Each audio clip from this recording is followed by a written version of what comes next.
In this new episode, we will give our opinion about toxic masculinity, a problem that affects society in general. But before we begin, we are here with your servant Jose and two special guests. We are here with our good partner Alex. Welcome. Delight to have you here. Thank you very much for inviting me. On the other hand, we have our partner Ellen, who will be giving her perspective on this topic that is interesting and controversial. Thank you for allowing me to be in that space with you. Now, to talk about this topic, we need to know what it is. So I ask you, according to you, what is toxic masculinity?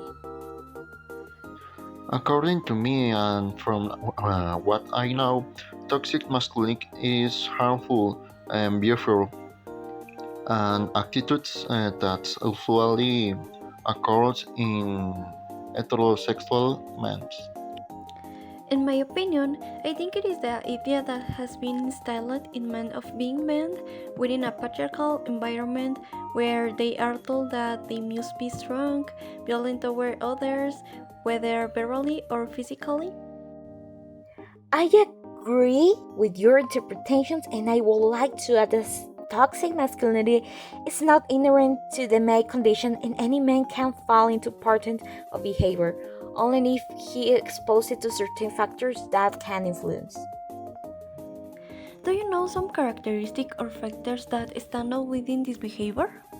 Well, a very important factor can be the culture and family or people who present toxic masculinity, and also reference to social group and side people.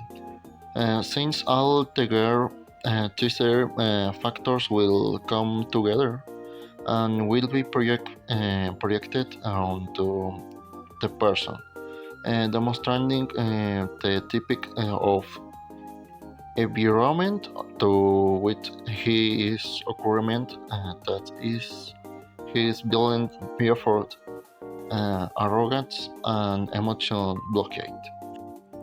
A key point that you forgot to mention, Alex, is the competitiveness that men constantly show to prove their strengths, success, and superiority, and it also influences rivalry and contempt for people who do not comply with its behavior.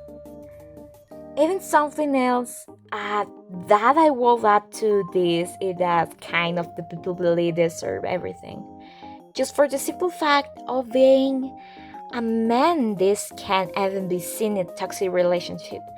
That the man should earn more than the woman and deserves a reward from the woman, who mostly prefers to be paid sexually. Do you have any anecdotes about toxic masculinity?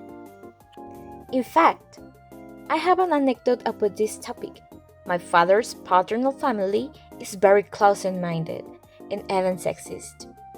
I remember that we went to a golden wedding and I said, "Oh, how nice! I would like to get at the point."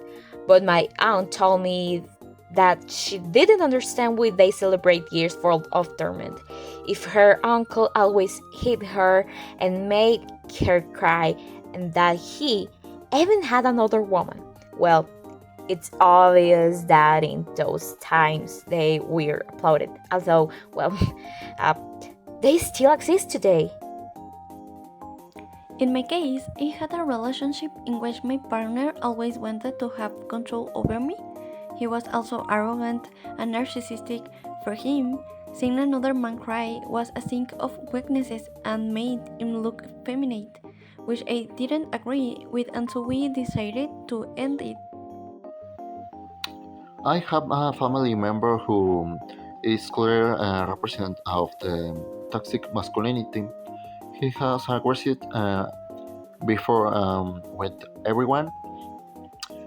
He always has to be ring, and his house tree is very present patriarchal structures. What should masculinity be like in society? For me, it is clear that masculinity should be carried in that society without reaching the level of employing aggressive, dominant, and even harmful behaviors. This is why I do not agree that there are currently people who are influential in the society who instill these foolish ideas through social networks. Although Evelyn has a point, I consider that masculinity is sometimes necessary within society, but without implement patriarchal or sexist systems. That is without implement violence or unapplied goals. And for you, Jose? Given my humble opinion, I totally disagree, mainly because a pattern is always followed instead of improving. We only keep getting worse, and that is not only at national level, and it is even global problem because yes, I see it is a problem. To end this episode, in a few words, we saw factors that influence behaviors of a toxic masculinity, such as aggression, domination, possession, retention of emotions, self sufficiency, as well as there was a diversity of opinion where the partner and I are against the social phenomenon. Before ending the program, we want to send a special greeting to our English teacher. Congratulate for her want of being and making the class lighter and more entertaining. Thank you very much for joining us today's podcast. I hope you like it and can reflect on a little this topic. See you in the next episode. See you later.